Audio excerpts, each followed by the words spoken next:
Buen día a todos. Mi nombre es Rocío Aldeco. Soy profesora de tiempo completo en la Universidad Nacional Autónoma de México, en la Facultad de Ingeniería, específicamente en el Departamento de Computación. En esta ocasión les vengo a platicar acerca de blockchain y los principios elementales de este. Antes de pasar de lleno al tema, me gustaría que pensáramos en un ejemplo, que es uno que tenemos actualmente muy cerca de nosotros. Una de las razones por las cuales esta presentación es en video y no de manera presencial, que es el coronavirus. ¿Cómo hemos enfrentado actualmente esta enfermedad? Pues con datos, ¿no? Lo que hemos estado haciendo alrededor del mundo es capturar información acerca del número de casos positivos, acerca del número de muertes, hacer un análisis de estos datos y posteriormente tomar decisiones, ¿cierto? Pues vamos a enfocarnos un poquito en los datos, en cómo recabamos estos datos y qué propiedades necesitan tener estos datos. Pues de manera general, lo que podemos ver es que estos datos pues tienen que ser precisos. ¿Esto qué quiere decir? Que la información que recabamos de la gente que está enferma tiene que ser real, ¿sí? Si realmente hay una persona enferma y decimos que está enferma, sabemos que así es. La siguiente, tienen que ser actualizados.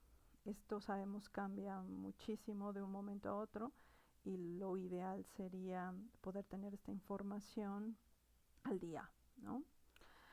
La siguiente es que estos datos sean transparentes, que es algo que hemos estado viendo, ¿no? La Organización Mundial de la Salud pide la información a todos los países y estos países hacen transparente esta información a esta organización, y con esto no solamente se toman decisiones locales, sino también decisiones mundiales. Y finalmente estos datos tienen que ser abiertos, ¿sí? De tal forma que hay un montón de universidades que están haciendo investigación con ellos y este análisis se puede hacer utilizando toda esta información que tenemos ahí, ¿no? Entonces, estas propiedades son importantes para este problema, ¿no? Si los datos no pueden mantener estas propiedades, es muy complicado tomar decisiones que sí mejoren la situación, ¿sí? Entonces, vamos a enfocarnos en cómo estamos recabando estos datos de manera general, sin enfocarnos particularmente a algún país, ¿no? Entonces, supongan que aquí tenemos al hospital, ¿no? Aquí tenemos al gobierno y aquí tenemos a la gente. ¿Qué es lo que sucede? Que la gente, en el momento en que siente que está enferma, pues se le realiza una prueba y en base a eso pues decidimos, ¿no? A esta persona sí está enferma, esta no, esta sí, esta no. Y toda esta información la recaba algún hospital, ¿ok? Y estos hospitales se encargan de juntar toda esta información para hacerla llegar a la institución de gobierno que corresponda y finalmente a las instituciones internacionales que correspondan. ¿Qué es lo que sucede? Que este esquema, si lo analizamos, es un esquema centralizado, ¿okay? No porque haya un solo hospital, hay muchos hospitales, pero al final todos son hospitales, ¿okay? Todos tienen infraestructura similar, recursos similares y pues tienen a su cargo cierto número de personas dentro de las regiones en cada uno de los países, de tal forma que si nosotros creemos que necesitamos una prueba para saber si tenemos COVID o no, pues tenemos que acudir a nuestro hospital, ¿no? Al más cercano, independientemente cuál sea. A eso me refiero con un esquema centralizado, ¿no? De ahí que pues existan estos problemas, ¿no? De que se pueda llegar a desbordar el espacio que se tiene dentro de un hospital, porque todos tenemos que acudir a dicho hospital, ¿okay? Esto es pues la situación como está. ¿Qué ¿Qué desventajas tiene esto? Pues de entrada, al ser centralizado, pues se puede desbordar, ¿no? Es un pequeño problema el tener entes centralizados de manera general. El otro, pues, es el hecho de que no necesariamente todo mundo quiere acudir a un hospital, dadas las circunstancias, lo cual afectaría la precisión de esta información. Si no todo mundo va, pues a lo mejor sí tuvo la enfermedad, no le fue tan mal, ¿no? En su casa se curó, pero no tenemos ese dato, perdemos ese dato porque nunca esta persona fue al hospital. Eh, otro problema que tenemos es que este proceso de recabar datos, al ser específicamente controlado por un ente en particular, hace que todo sea más lento, ¿no? ¿Cuánto tiempo un hospital se va a tardar en atender a todas las personas, recabar toda esta información y hacerla llegar a las instituciones que corresponda? Por lo tanto, esto afectaría la segunda propiedad, que tiene que ver con datos actualizados, ¿sí? Si nosotros hoy vamos a una base de datos para ver cuántos infectados tenemos el día de hoy, seguramente no es los que realmente hay el día de hoy por este proceso de recabar información de manera centralizada, ¿ok? Y pues la transparencia y los datos abiertos es algo que está pasando y que tienen a cargo instituciones gubernamentales o instituciones internacionales, ¿okay? ¿Y qué es lo que pasa con este esquema? Es costoso, ¿sí? Es costoso hacer que la gente se mueva a un lugar centralizado, que en este caso es el hospital, que el hospital tenga todos los recursos para poder atender a la gente que se acerca a ellos y luego obtener toda la información, ¿sí? Es lento. De aquí a que la persona decida ir, de aquí a que el hospital lo atiende, de aquí a que la prueba sale positivo, hasta ese momento es que yo voy a poder tener esta información en mis manos para analizarla. Y finalmente no es un proceso realmente equitativo, sobre todo en una sociedad como la nuestra, en donde hay gente viviendo en comunidades donde no hay hospitales. Entonces, pues esa persona prefiere a lo mejor no ir al hospital, no por el costo que esto implica. Entonces tiene una desventaja, ¿no? En términos de equidad. Que imaginen que proponemos un esquema diferente, ¿no? Este esquema es un esquema que no es centralizado. ¿Qué quiere decir? Que no hay un solo hospital o una sola institución que va a esperar al paciente para decidir si éste está enfermo o no, ¿sí? Vamos a tener un conjunto de doctores, ¿sí? Estos doctores pueden estar ubicados geográficamente en cualquier lado y ellos están entrenados, ¿no? Para saber si alguien tiene síntomas de coronavirus o no.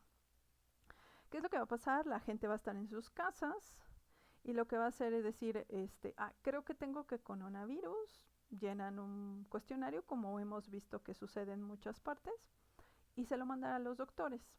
¿Qué van a hacer los doctores? Y supongan que estas dos personas están haciendo eso, ¿no? Ahí va mi cuestionario con los síntomas que tengo. Este conjunto de doctores van a analizar cada uno de estos formularios y van a emitir su opinión y van a decir sí creo que está enfermo o no creo que esté enfermo el paciente.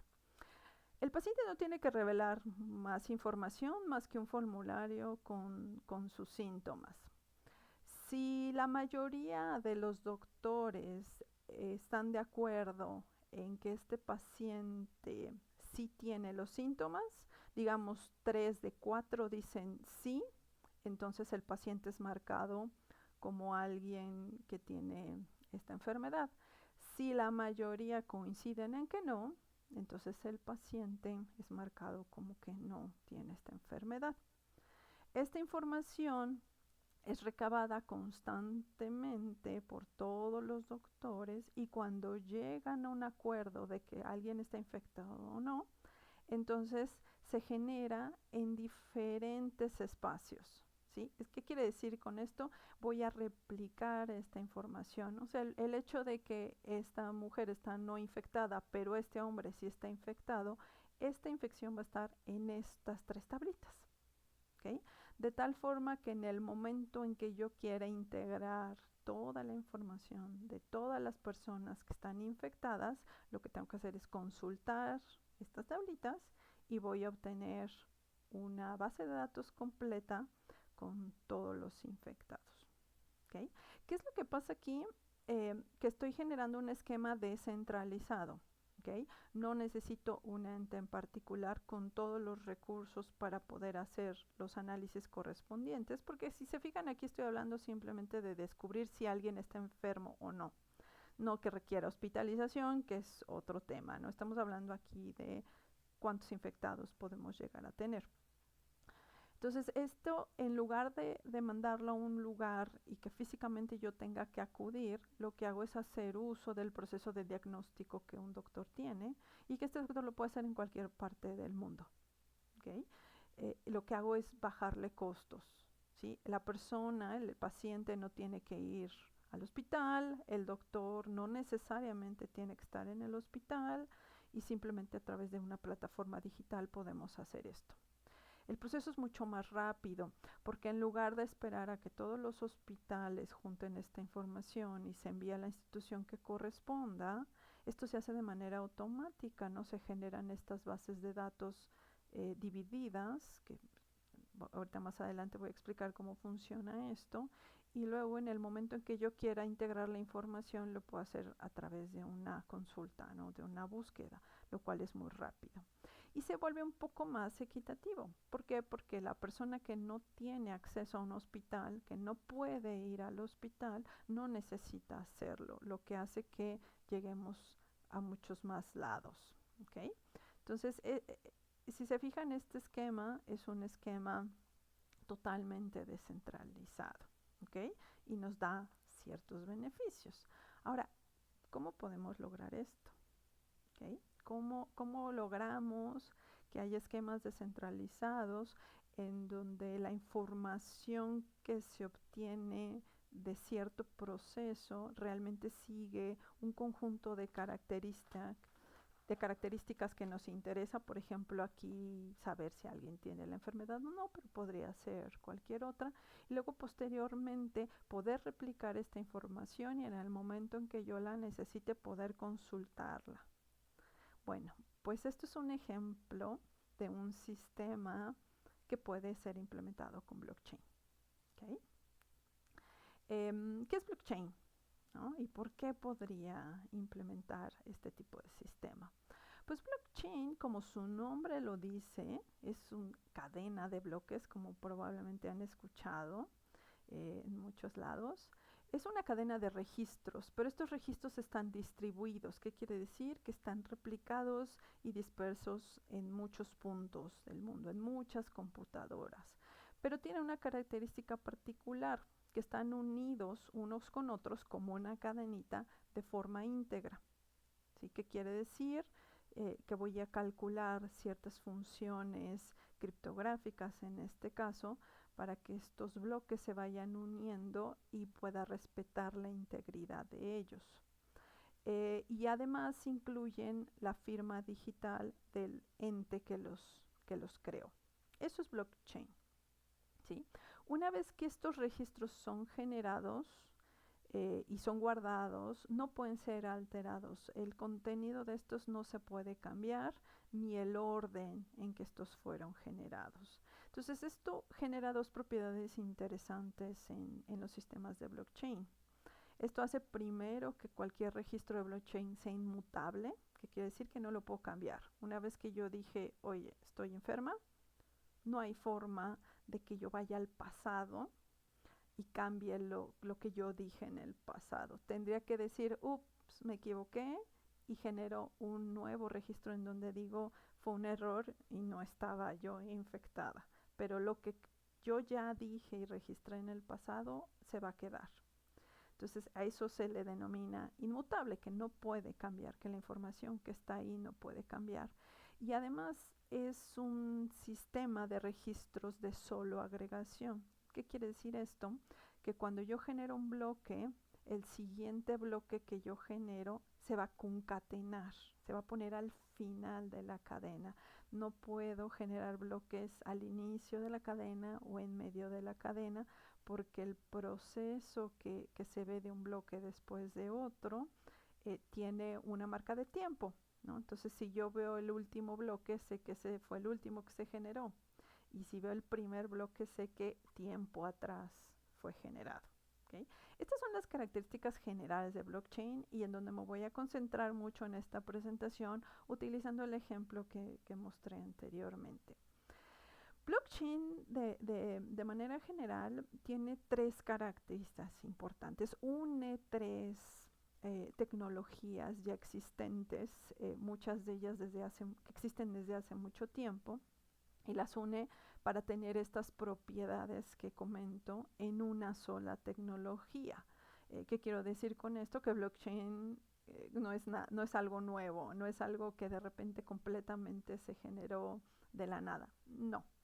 Lo único que hizo su creador fue unir tres principales conceptos computacionales que tienen mucho tiempo de existir.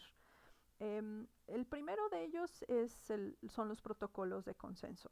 ¿Qué es un protocolo de consenso? Es un proceso que nos permite ponernos de acuerdo, ¿sí? Tenemos un conjunto de personas, que pueden ser computadoras, que quieren llegar a un acuerdo, ¿no? Y entonces, como pasa en nuestro día a día, pues platicamos y nos ponemos de acuerdo para decidir qué es lo que acordamos.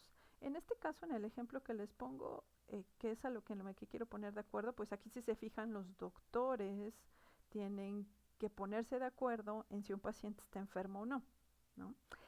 Para yo lograr eso computacionalmente, pues necesito utilizar un protocolo de consenso. Hay muchos protocolos de consenso que se conocen, no voy a entrar mucho en detalle en eso, pero una característica que blockchain tiene es eso, es tener un protocolo de consenso que nos permite llegar a acuerdos.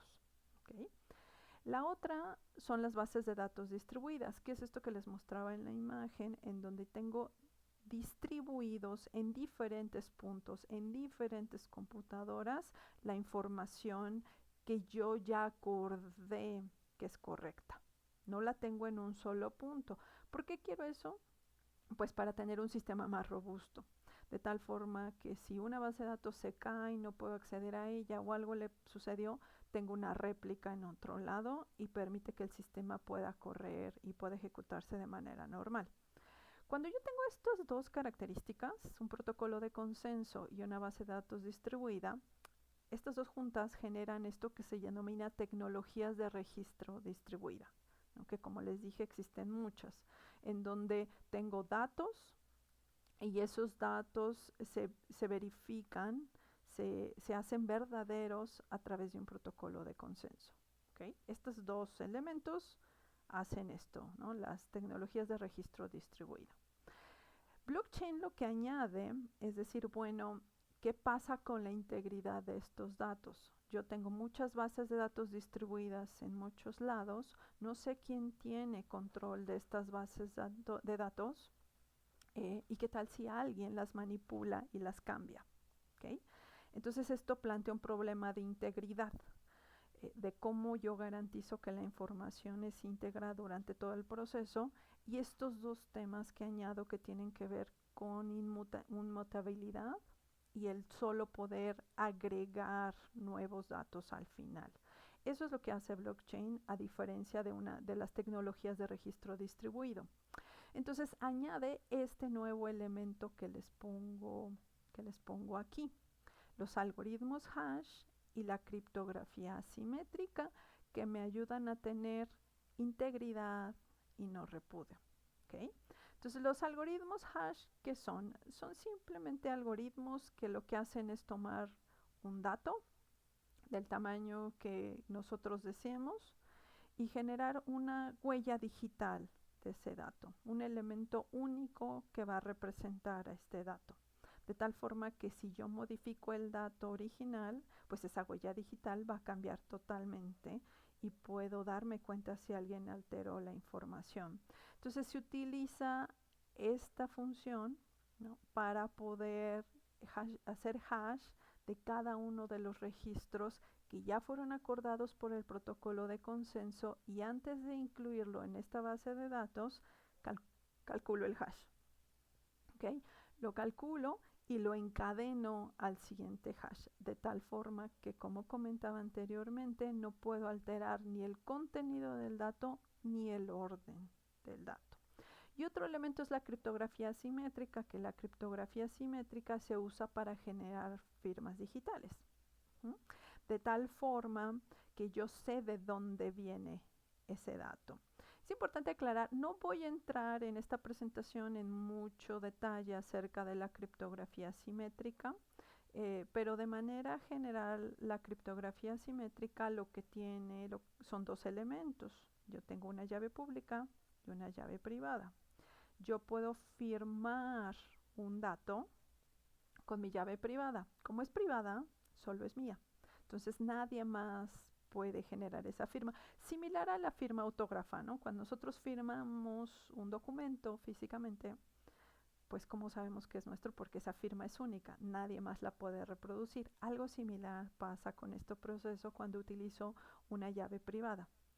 ¿Cómo se puede verificar esta firma? Si pensamos en mi firma autógrafa, normalmente cuando ustedes firman un documento, ¿cómo verificamos esa firma? Pues les piden, por ejemplo, su INE, ¿no? Y en ese INE dicen, esa firma es igual a la que me estás mostrando, ok, entonces sí te creo. Y esa INE tiene tu foto. Entonces puedes saber, esa firma corresponde a esta persona en este documento oficial, y esta misma firma la estoy viendo en este otro documento. Entonces puedo creer que esa firma viene de ti. Algo similar pasa con la criptografía simétrica, ¿no? Entonces tengo una llave pública con la que yo puedo verificar esta firma. Algo interesante que pasa con esa llave pública es que yo puedo decidir si le incluyo tu identidad o no. Refiriéndonos al INE, yo puedo decidir si me presentas tu INE con tu foto y entonces sé que eres tú, o simplemente me presentas una firma. ¿Okay?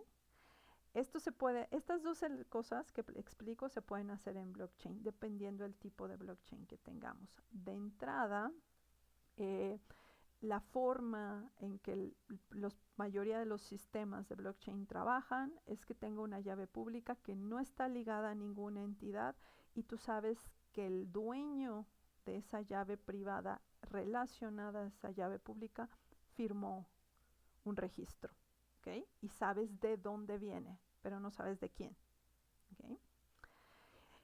Eso de saber de dónde viene y que esa entidad no pueda rechazar el haber generado ese registro se llama no repudio, que es una propiedad que le damos a la información.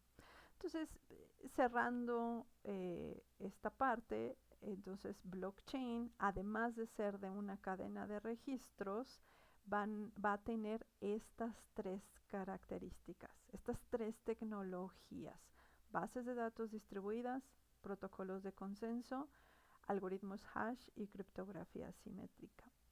Cualquier otra cosa que no tenga estos tres elementos juntos no es blockchain, es alguna otra tecnología. Por ejemplo, si solo tengo bases de datos distribuidas y protocolos de consenso, tengo una tecnología de registro distribuido. ¿Okay? ¿Por qué es importante esto? Porque cada uno de estos circulitos que muestro aquí, que están unidos para generar blockchain, me da ciertas propiedades en la información que son deseables en ciertas aplicaciones y que quizás no son deseables en otras. Y eso me ayuda a decidir cuándo debo de usar blockchain y cuándo no es necesario. ¿Okay? Entonces, regresando al ejemplo que ponía anteriormente de tener un sistema en el que pudiéramos obtener información de infectados de coronavirus de manera descentralizada, pues yo puedo hacer eso con blockchain. ¿Okay? De este lado, del lado derecho, cuando expliqué este ejemplo, estos son bases de datos distribuidas, ¿sí? Tengo elementos replicados, repetidos de la información de quién está infectado o no, de manera que están localizados en diferentes puntos y los puedo integrar cuando hago una consulta. Esto es una base de datos distribuida. Estas bases de datos distribuidas pueden ser públicas o privadas. Eso ya depende de la implementación como tal que yo quiera hacer de esta base de datos. Si yo tengo una base de datos pública, entonces lo que voy a tener es información que está replicada en muchas computadoras y que cualquiera puede acceder, ¿sí? A ser pública, a eso me refiero. Cualquier persona puede acceder. No necesito saber quién eres, tú puedes acceder a esa información. O pueden ser privadas. ¿A qué se refieren privadas? Por ejemplo, en este caso, supongamos que esas bases de datos solamente queremos que el gobierno y los hospitales tengan acceso a. Entonces ahí las hacemos privadas. ¿Qué hacemos? Restringimos el acceso a estas bases de datos, como a través de un proceso de autenticación, en donde yo te voy a preguntar, antes de entrar a la base de datos, voy a poner una puerta y te voy a preguntar, ¿quién eres? Ah, soy doctor del hospital tal. Ok, puedes pasar y entonces te dejo acceder a esta información, ¿no? O eres funcionario público del Seguro Social, puedes acceder. ¿Quién eres tú? Soy Rocío y soy profesora de la UNAM. No, tú no tienes permiso de acceder, ¿ok? Si fuera pública, no hay esa puerta, simplemente cualquiera puede entrar, ¿ok? Entonces, ese elemento de bases de datos estaría aquí, bases de datos distribuidas. El otro es el protocolo de consenso, ¿no? En donde, si se fijan, lo que existe es que hay un conjunto de entidades, de nodos, que en este caso son doctores, ¿no? Que tienen que acordar si la información que están recibiendo de estos procesos contiene ciertas características. En este caso particular, lo que yo quiero es saber si alguien está infectado o no de esta enfermedad. Entonces, como todo, puede ser que algunos digan que sí, algunos digan que no. Particularmente este protocolo de consenso que expliqué se parece mucho al de Bitcoin, en donde lo que se hace es hacer un proceso de verificación y si la mayoría que es 50 más 1, ¿no? Dice sí, entonces nos vamos por el sí. Si dicen no, nos vamos por el no, ¿no? Muy democrático el proceso. O sea, básicamente como que votamos y si la mayoría vota sí, nos vamos por sí y entonces si esto es correcto, esto se pone en la base de datos distribuida. ¿Ok? Cualquiera de estos dos. Aquí hay muchos protocolos de consenso, como repito, podemos tener un video completo en donde explicamos esto. Ahora nos vamos a concentrar en las características generales de blockchain. Y el último es el hash y la firma digital. Entonces, el hash va a suceder en el momento en que estas personas se pongan de acuerdo, en este caso los doctores, de si es una persona infectada o no. En este caso los que me interesan son los sí están infectados. Se genera un bloque con esa información y se hace el hash y se guarda en la base de datos.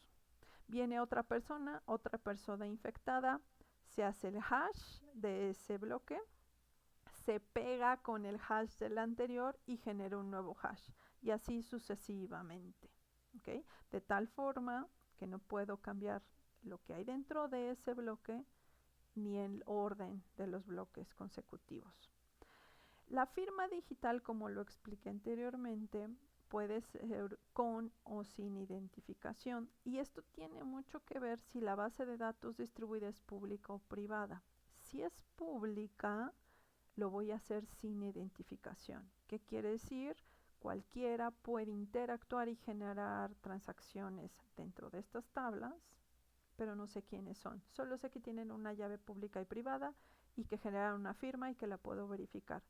¿Qué persona es? ¿Qué computadora es? ¿Qué individuo es? No lo sé. No tengo manera con esta información de la firma digital de saberlo.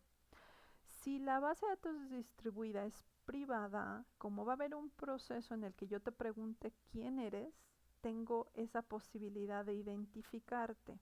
Entonces la firma va a estar relacionada a una entidad, a alguien, ¿no? Entonces si te digo, ok, tú eres el doctor de la clínica tal, pásale tú estás generando esta transacción, fírmala. Entonces, cuando yo obtenga esa transacción, puedo ver la firma y decir, esto lo firmó el doctor X. ¿Okay? Tengo esas dos posibilidades, ¿no? Igual que en las bases de datos, tengo esas dos posibilidades. ¿Con cuál me quedo? Pues depende de cómo quiera manejar el sistema. Este sistema podría ser de las dos formas, ¿no? Podría ser un sistema controlado por muchos hospitales que tendría un poco de los problemas que mencionamos al inicio, o lo podemos dejar público y dejarlo en manos de todos los usuarios, que en este caso son doctores y pacientes, y quitamos totalmente el proceso de descentralización. ¿Okay? Entonces, ojo, si quiero un sistema blockchain, voy a ser capaz de identificar estos tres elementos. Si alguno falta, es otra cosa, es otra tecnología diferente. ¿Qué obtenemos? ¿Qué obtenemos cuando utilizamos estos tres elementos para generar blockchain? Pues de entrada generamos algo bien interesante que es confianza. Generamos confianza en procesos en donde no necesariamente hay una tercera entidad de confianza. Algo que pasa en la mayoría de los sistemas con los que interactuamos actualmente es que siempre hay un intermediario, ¿no? En este caso, en el ejemplo que estoy poniendo, si recuerdan cómo expliqué que está pasando esta recolección de información de gente infectada, el intermediario es el hospital. Es una tercera entidad de confianza, ¿sí? ¿Por qué yo voy al hospital? Porque confío en el hospital, porque confío en que está haciendo su trabajo y va a hacer lo que tenga que hacer. Y hay muchos otros ejemplos en nuestros sistemas, no sé, los bancos cuando hacemos transacción de dinero, el mismo gobierno cuando pagamos impuestos, por ejemplo, y muchos otros ejemplos. Estas entidades son las que se encargan de darle confianza a los sistemas. Yo confío en el banco, yo confío en el pago de impuestos, yo confío en estos procesos de enfermedad, de detección de enfermedades, porque confío en esa entidad. No necesito confiar en el doctor o en el otro paciente, ¿sí? Confío en esa entidad porque esa entidad es la que protege y vigila qué es lo que está sucediendo. Si yo quito esa entidad, ¿qué queda? ¿Okay? Estos sistemas, debido al protocolo de consenso y el uso de funciones hash y firmas digitales, generan confianza sin necesidad de tener esta tercera entidad. Si se fijan, no existe esta tercera entidad en esta solución que propongo. Y aún así el sistema va a funcionar de manera adecuada. ¿Por qué quiero quitar esta tercera entidad de confianza o cuándo debería yo de quitarla? Cuando se vuelve en un punto central de fallo, que es como comencé este problema, ¿no?, que estoy platicando. El sistema que actualmente tenemos pues tiende a verse desbordado por la cantidad de personas a las que tiene que atender y que no se da abasto y se vuelve un punto central de fallo. Llega el momento en que ya no puede atender suficientes personas. ¿Okay? Entonces es una razón por la cual yo quisiera quitarlo y que el resto del proceso siga dándose como debería darse o como esperamos que se dé. Otro problema es que siempre, perdón, no problema, otra característica es que la mayoría de los sistemas tradicionales que conocemos operan bajo ese supuesto, que esa entidad existe y no siempre existe. Entonces, cuando no existe, tendemos a forzar que exista y crearla, cuando quizás el sistema no lo requiere. ¿Okay? Entonces, blockchain lo que viene a hacer es a resolver esta situación, ¿no? Si yo tengo una tercera entidad que se puede volver en un punto central de fallo o tengo un problema en donde no existe esta entidad, podría ser una opción utilizar blockchain. La siguiente es el anonimato. ¿Sí? El anonimato es una característica opuesta a la autenticación, a la identificación de una persona. Hay momentos en los que yo quiero identificar a las personas, a las entidades, porque no necesariamente en un sistema quiero identificar solo personas, puedo querer identificar dispositivos, por ejemplo, ¿no? A eso es lo que me refiero como con entidades. Si yo quiero identificarlas, pues voy a ir por un proceso de autenticación, ¿no? Y piensen en cuando entran a su correo, cuando entran a su red social, pues lo que están haciendo es autenticarse, ¿no? Están diciendo, yo soy esta persona, entonces dame acceso a estos recursos, que en este caso puede ser mi correo, ¿sí? Pero hay otros momentos en los que tú no quieres ser identificado, quieres mantenerte anónimo. Este ejemplo que pongo de la detección de coronavirus, al ser, al ser información muy sensible, yo no quisiera que estuviera público que yo, con mi nombre y a lo mejor toda mi información, estoy infectada de coronavirus, ¿no? Entonces el anonimato es algo deseable. ¿Cómo logra blockchain este anonimato o pseudo anonimato para ser más precisos? Es utilizando firma digital sin identificación. Entonces yo firmo esa transacción, ¿no? O el doctor firma la transacción y no hay manera de que podamos identificar qué doctor específico con su nombre y no sé, su cédula, no. O qué paciente esos doctores acordaron que estaba enfermo, ¿no?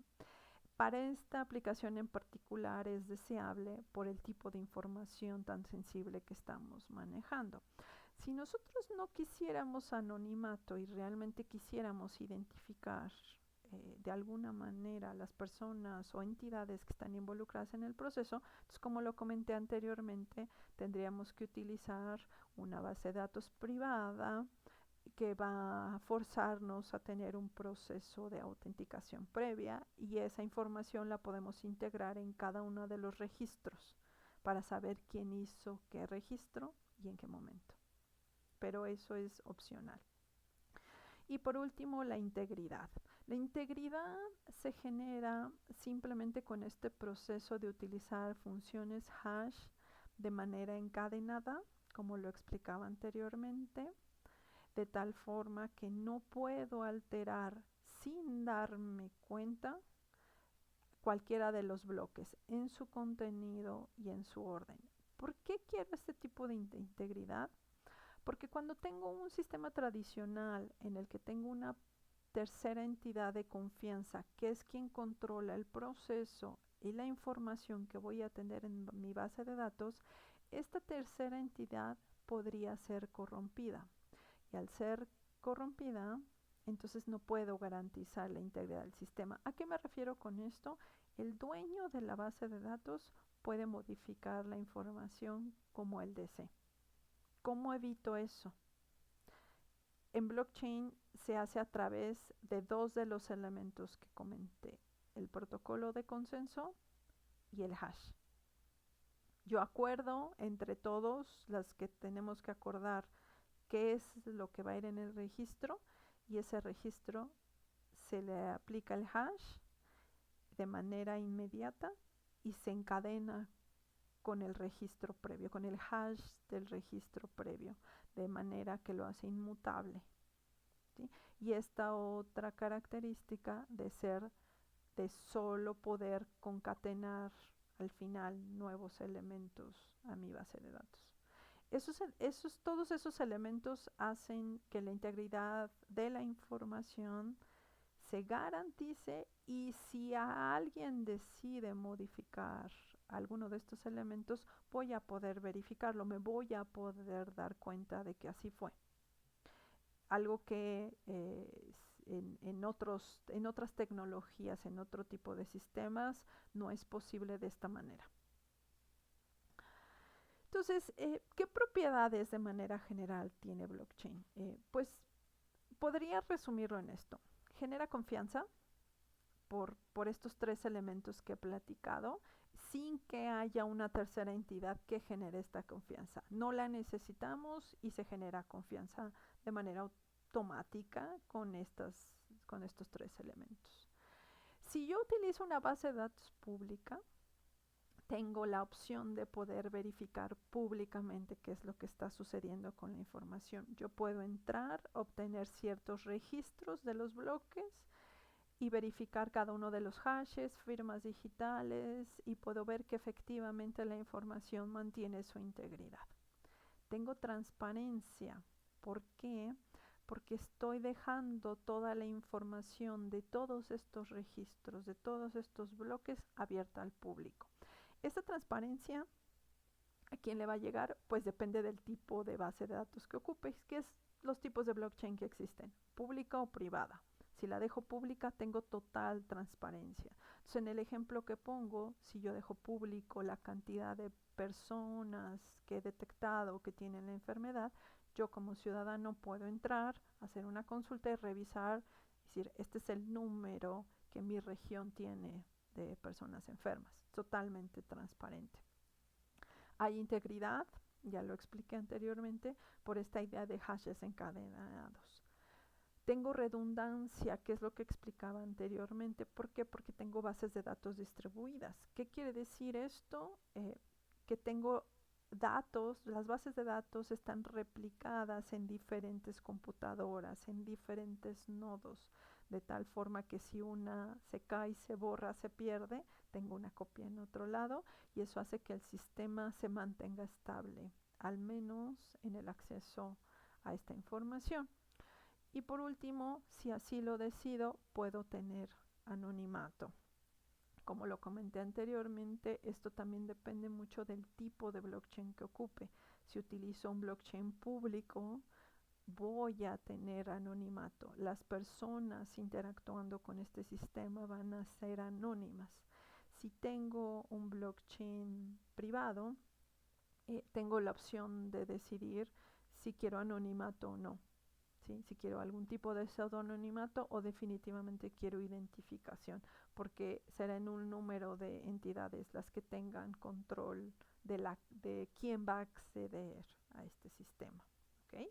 Entonces, como ven, estas propiedades no es que no existan o no es que no existieran sistemas previamente que lo garantizaran, pero blockchain lo que hace es integrar estas tres tecnologías y dar estas propiedades en un solo paquete. ¿Okay? Eso es básicamente lo que hace. Y entonces puedo tomar decisiones en cuanto a si en mi empresa, en el problema que yo tengo y quiero resolver, me conviene utilizar blockchain. ¿Cómo me conviene? ¿Cómo sé que me conviene? A través de estas propiedades. Si esto es lo que requiero, si esto es lo que necesito. Eso me lleva a que pues no todo es maravilloso, ¿no? Con blockchain, aunque muchas personas nos hicieran parecer eso, ¿no? Tengo ciertas ventajas y tengo ciertas desventajas. ¿Qué ventajas tengo? Pues como lo dije anteriormente, no hay un punto central de fallo, ¿no? Tengo confianza basada en evidencia digital y no dependo de terceras partes de confianza, que está ligado al anterior. Hay anonimato, que eso puede verse como una ventaja o una desventaja dependiendo mucho de la aplicación que quiera realizar. Y no requiero de inversión en infraestructura. ¿Por qué? Porque tengo que reutilizar la infraestructura ya existente, ¿no? En el ejemplo que les ponía de los doctores, ¿en dónde se replica esa información? En la computadora de los pacientes y en las computadoras de los doctores. Entonces no necesito un servidor central súper poderoso con toda la capacidad que requeriría tener todas las transacciones de toda la gente en México que quisiera saber si está enfermo o no. Se divide, ¿no? Por eso está distribuido. ¿Qué desventajas tengo? Pues no tengo autenticación, y a veces eso se vuelve una desventaja, que es lo contrario a anonimato, como les decía. No hay confidencialidad por default. ¿A qué me refiero con esto? Todas las transacciones que se generen, ahí están, son públicas. Lo único que hago es restringir el acceso a quien las puede ver, pero en el momento en el que yo digo, por ejemplo, son públicas, ahí están. Por eso es que debo de tener mucho cuidado en qué información incluyo. Por eso es que decía que en este ejemplo no voy a poner mi nombre, no voy a poner mi número de seguro social, solo voy a decir soy una persona más del sexo femenino y tengo estos síntomas. Y se acabó. ¿Okay? Ahí hay que tener mucho cuidado, sobre todo en blockchain públicos. La integridad fuera del sistema no se garantiza. Una vez que yo saco la información de blockchain, yo no puedo garantizar que eso sea íntegro. Tiene que ser exclusivamente dentro. ¿Por qué? Porque fuera, antes o después de este proceso, no tengo el hash, no tengo firmas, entonces no puedo garantizar y verificar que efectivamente la integridad se mantiene. Y por último, tengo infraestructura distribuida, que puede verse como una desventaja si es que yo quisiera el control de esa infraestructura. ¿Okay? Entonces, ¿cuándo debería de usar blockchain? Pues tendría que hacerme estas preguntas, ¿sí? ¿Quiero un sistema centralizado o descentralizado? Hay veces que los sistemas descentralizados son necesarios, son buenos. La mayoría de los sistemas que tenemos el día de hoy son así. Y no es que sean malos, simplemente que resuelven el problema que tenemos utilizando esa tecnología bajo ciertos requerimientos. Si yo quisiera cambiarlo y quisiera algo descentralizado porque me da otras propiedades, podría pensar en blockchain. La siguiente, tengo una tercera parte de confianza en la que realmente puedo confiar, que no es corruptible, que no se va a caer, que no es un punto de fallo, entonces quizás no necesite blockchain.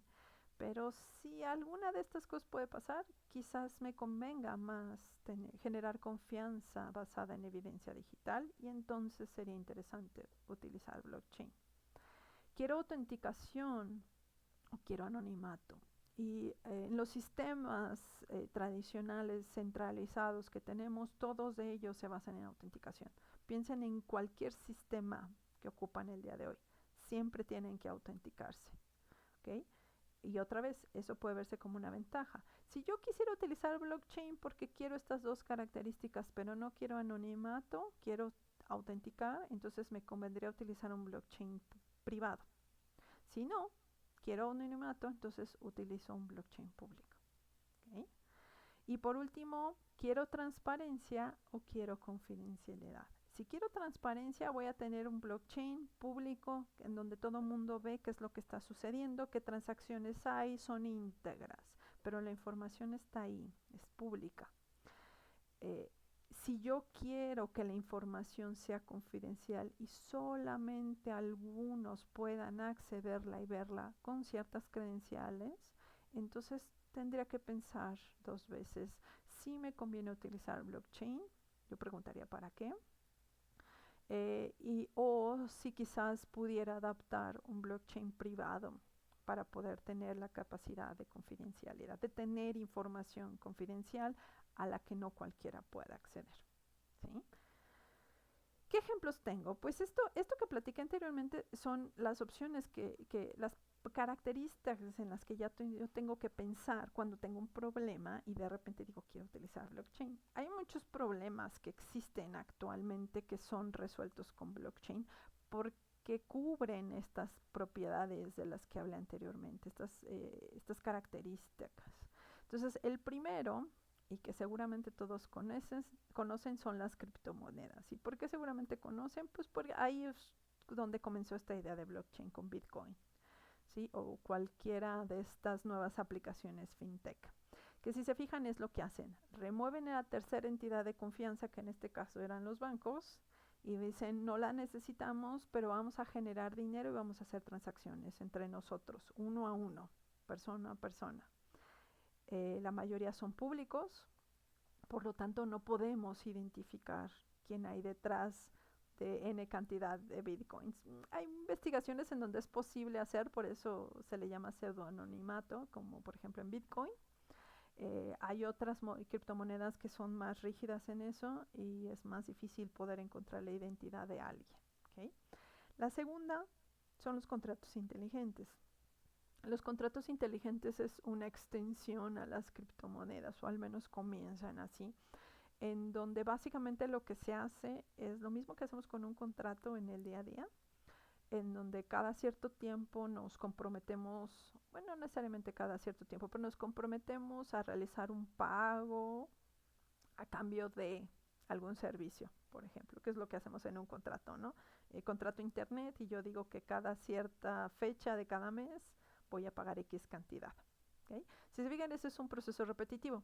Pues eso se puede programar, se puede digitalizar, se puede poner en blockchain y este contrato se va a ejecutar de manera automática y esa transacción de mi dinero a mi proveedor de internet se va a hacer de manera automática y va a quedar registro de esa transacción en blockchain cuando yo haya acordado. ¿Qué es lo interesante?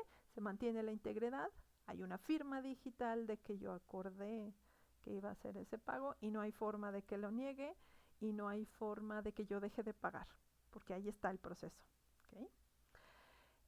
Otra área en donde se ha hecho aplicaciones con blockchain es en el reclamo de los seguros, ¿no? Seguros de vida, seguros de coche, seguros de gastos médicos, en donde el proceso de reclamo era muy complejo, ¿no? Y de repente había un proceso, hay un tema ahí de confianza, ¿no? De que el doctor firma porque es mi amigo y entonces yo voy y hago un reclamo en lugar de 5,000 por 50,000, ¿no? Y los seguros se volvieron costosos y procesos muy lentos, ¿no? Que si se fijan era algo que platicaba en mi ejemplo.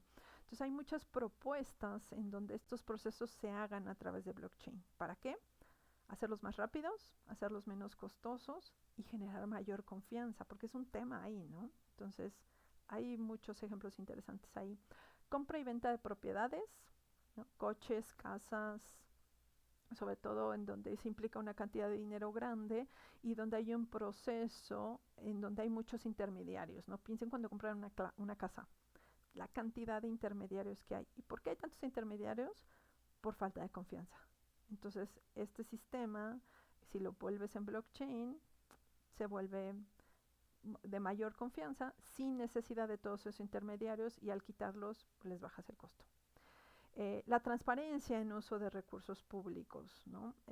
Mencionaba que la transparencia es una característica, los recursos públicos, pues sabemos cuánto se recaba de impuestos, entonces si nosotros hacemos público en qué se está gastando cada uno de estos elementos de los impuestos, pues puedo hacerlo transparente. Nuestras transacciones, de decir, hay tantos impuestos y se gastó este porcentaje en caminos y este porcentaje en salud y así sucesivamente, se puede hacer transparente, se puede poner en blockchain sin intermediarios y cualquier ciudadano puede entrar y verificarlo.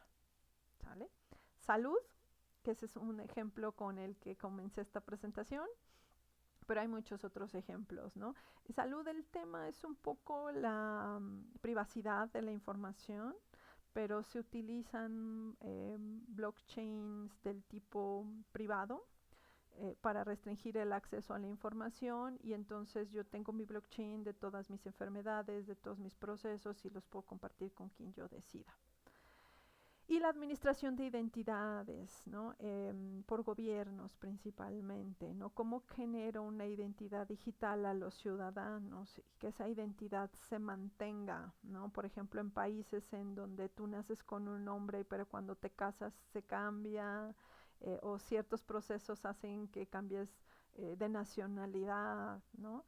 Esto se puede mantener muy bien en blockchain, tener ese registro de cómo ha ido evolucionando tu identidad y que entonces el gobierno pueda tener eso, ¿no? Y cómo le añades elementos a la identidad, ¿no?